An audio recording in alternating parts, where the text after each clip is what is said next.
Normally, to beat Balatro, you need to upgrade your deck by gaining jokers with special powers, magic tarots and planets to change your cards and their scores, and vouchers to gain a permanent advantage. But what if I started with none of these? What if these items you can have are in other people's games to collect? Well, this is exactly what I attempt to do. The rules are simple. Whenever another player completes a specific objective, such as picking up an item or defeating a boss, they're rewarded with a check. These checks will link to either your own game or someone else's random game to give them a randomly allocated item. These items could range from simple potions and a link to the past, to powerful suit abilities in Super Metroid that are required to progress. Will I crumble amongst the weight of not having PhotoChad to carry me, or will I rise above the Reddit gold-worthy Baron Mime Seal Red Seal builds and draw blood from a stone card to achieve victory? Let's find out whether I can beat Balatro, but my cards are in random games. Now, to beat Balatro in this challenge, I have to win 4 unique combinations of decks and stakes to complete my game. Sounds simple, right? Well, when I say that I don't start with anything, I mean anything. I don't even start with a deck unlocked, so I waited until one was available.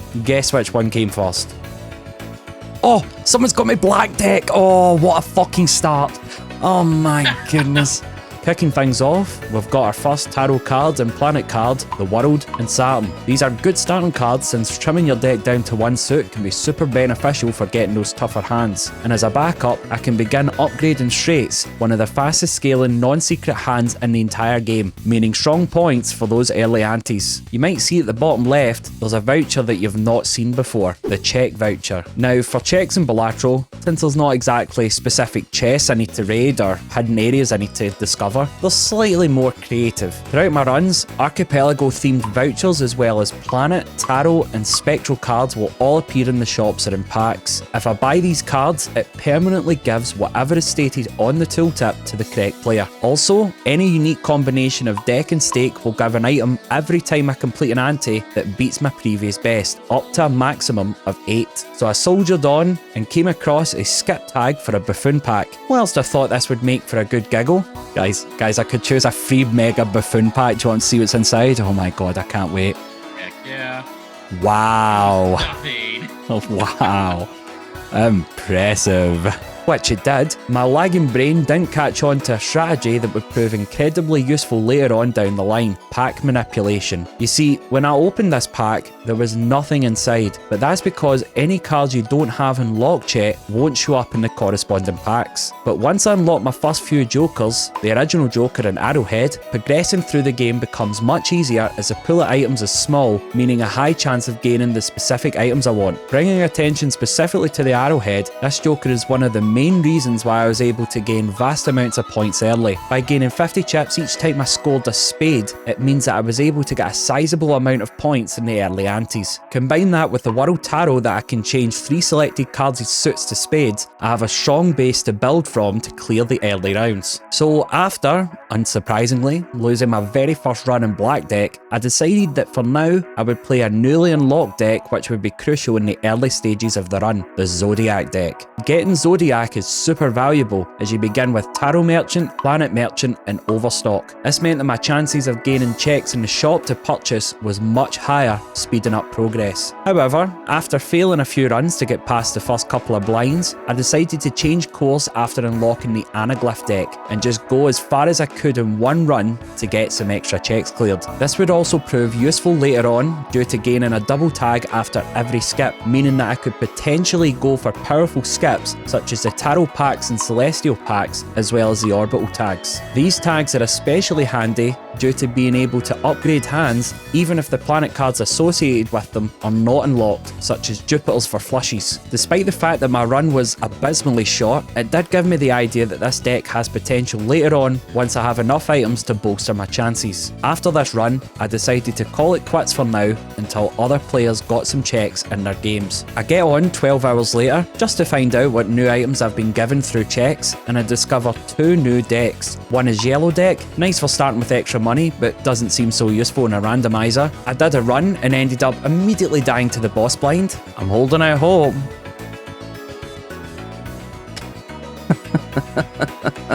Shocker. I think it was a sign from Jehovah Jumbo to pivot, but where the real meat is at is with the second deck, the checkered deck. At that moment, an idea struck. Using the strategy of the arrowhead in the world from before on checkered will be more manageable, since half the cards are already spades, meaning that I can potentially fix my deck for straight flushes and flush houses. And so in that thought, I jumped straight into putting my theory into practice. After clearing the first ante with ease, I came across a top-up tag, which ended up giving me two very useful jokers: Fortune Teller, which increases depending on how many tarot cards I've used, synergizing with the plan involving the world, and Shoot the Moon, giving 13 mult for every queen held in hand, along with a natural foil addition on it to boot. The next ante over, I re-roll onto an odd Todd, giving 31 chips for every odd rank card scored. I managed to clear another ante with ease, and I thought that I wouldn't get much further due to the lack of mult. But then, I had one of the best jokers bestowed upon me that I could receive, Arrowhead. By being given this card, I was able to beat my first ante 4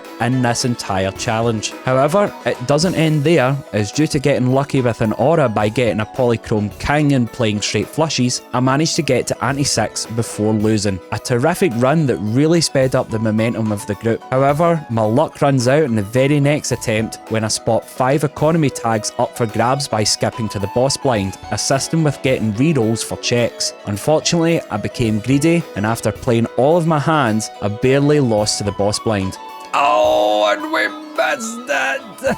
I end up taking a break and waiting for more checks to come through. So you may notice that I haven't been talking much about the checks that other people have been getting. Well, the sad part about this challenge is that most players' games were shitting themselves. Tony's Super Metroid and Super Mario Land weren't connecting properly. OG's progress was halted due to not having TMs required such as Strength and Surf. Fnatic was struggling to get through due to not having any missiles. And Kumo's game was impossible without a weapon. So I took that as an opportunity to push myself into creative solutions to make it through this challenge. So naturally, armed with this knowledge, I end up hassling OG for hanging Chad because that's the most creative idea I have at the time. Within this challenge, you're allowed to ask for hints. This will give you a location to where to find said item. I find out that my hanging Chad is in OG's Pokemon Crystal game in an area known as Ice Path. Ice Path, 1F, That East is... item. Oh, that's all the way in fucking Mahogany.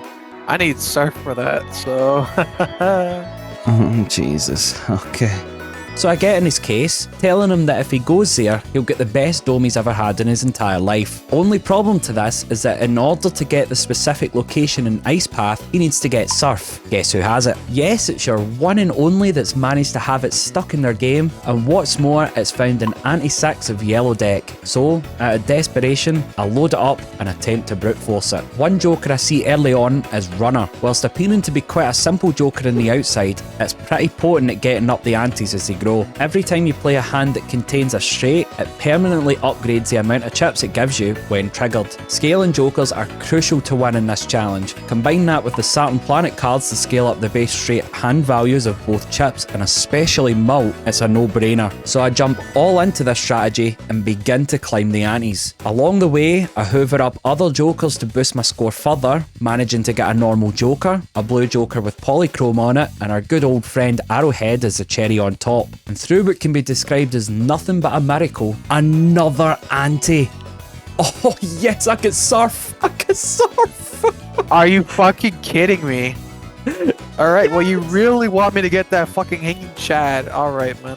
I managed to claim that almighty surf move for OG. Before I stopped for the day, I did a series of random runs to unlock both the red deck and, more importantly, the Jumbo Standard Pack. Although the last thing you would want to do is add more cards into a deck, all of the enhancements, additions and seals still work, even if you don't have the corresponding item unlocked. This means that I can get cards such as the blue seals for planets without trans, or get lucky cards without the magician. These will come in super handy for when the time comes. Before then, I take another break and let more checks come through so that I can keep my options open. And just as a tease, the game decides to taunt me with the hanging Chad right in the title screen, just to make me sad glad and that bit more determined to unlock it. Loading up the game the next day, I have a gander at the tracker to check for new items that I've received, and I get the shock of my life when I spot the latest addition, the erratic deck. This is a game changer since it makes deck manipulation super easy, as I could start with virtually anything, including a large chunk of the same rank for 5 of a kinds and flush 5s. Excited about a potential first clear, I jump straight into a run. First thing I notice is the amount of 8s I have, making it easy to make 5 of a kinds as well as 7s that I could potentially strength up to 8s as well, if I can get it unlocked. With no other ideas, I decide to play like this for the first 3 antes, and that's exactly what I do and end up finding my very first multiplier joker, the flower pot. With the flower pot, if I play a hand where it contains all 4 suits, it multiplies my current mult by 3, and since I'm going for cards of the same rank, it's light work to use all 4 suits and 5 of a kinds compared to straights or full houses. Along with this, I stumble across yet another joker that will prove to be essential, the trio. With this card, if my hand contains a 3 of a kind, it'll times the current mult by 3. With these 2 jokers combined, I'm now able to get high amounts of points since adding alone won't cut it to make it to the elusive ante-8. And everything seemed to be going well until this happened. I lost a run because I didn't get a 4th suit. Unfortunate.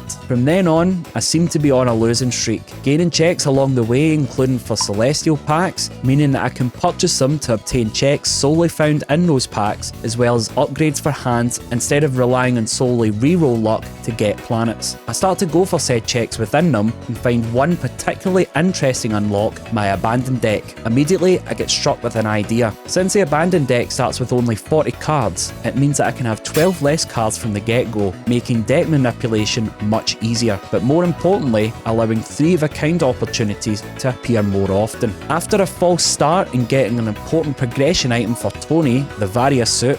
Oh, Various suit? For you, Tony? That'd be cool if I could play the game.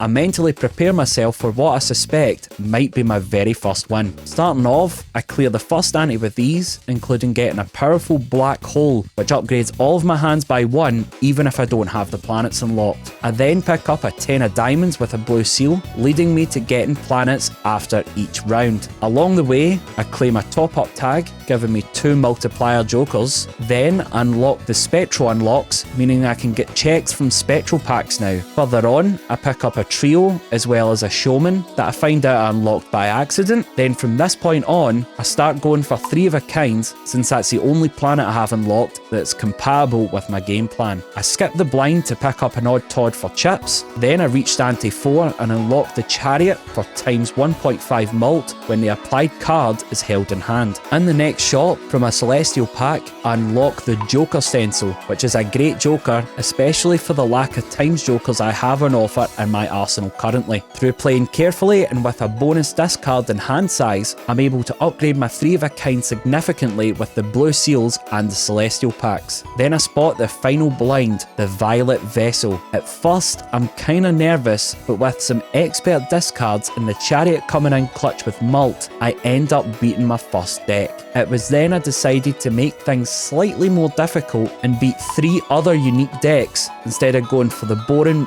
beta male strategy of playing the red stake. This is where the challenge truly started. Starting off in the erratic deck, I got a run where I started with 7 jacks and 7 tens, meaning that there was a good potential for 14 of the same rank in my deck by the final blind. After getting a free mega spectral pack containing a double holographic tag inside and an investment tag, I arrive at the ante 2 shop and find the duo. Whilst I took a break after winning my previous run, someone unlocked this joker for me, which synergizes very well with the trio, meaning I can double my mult when triggered if I play a hand containing a pair. I then end up getting a stone card with a blue seal, but sadly get double disabled jokers as my free holographics. Later on, I get a free rare tag giving me Vagabond, which creates a tarot card if I play a hand with $4 or less. In the next shop, I then end up completing my collection with the family, which will give me a ×4 multiplier if a 4 of a kind is in the played hand.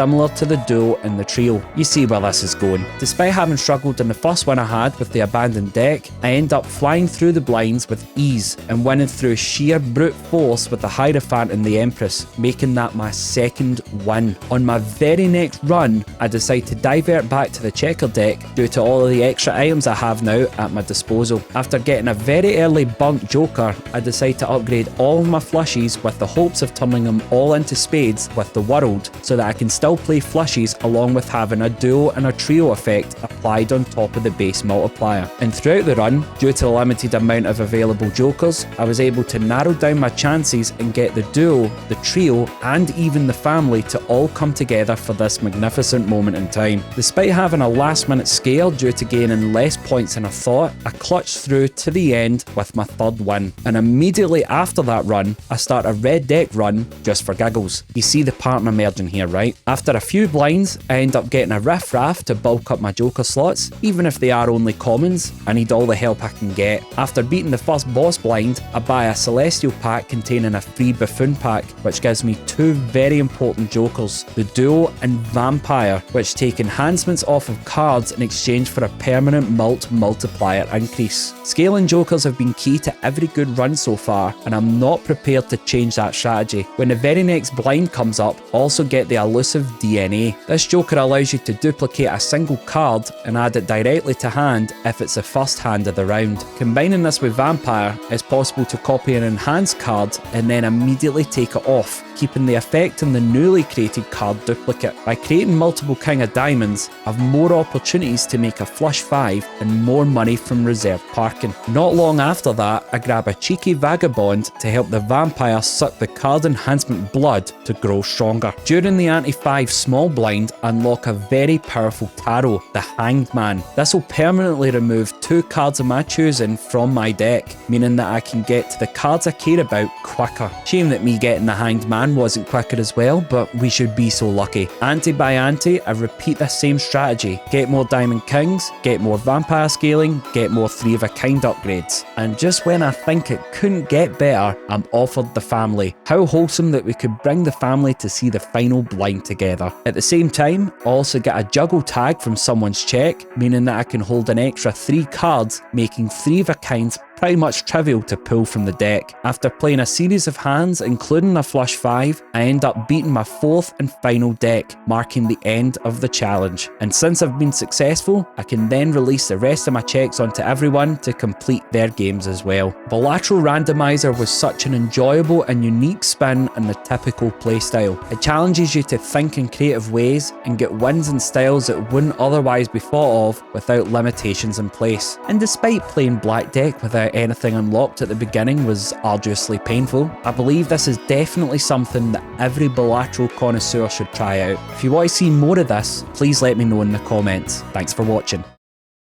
Wait, I didn't even use Hanging Chad.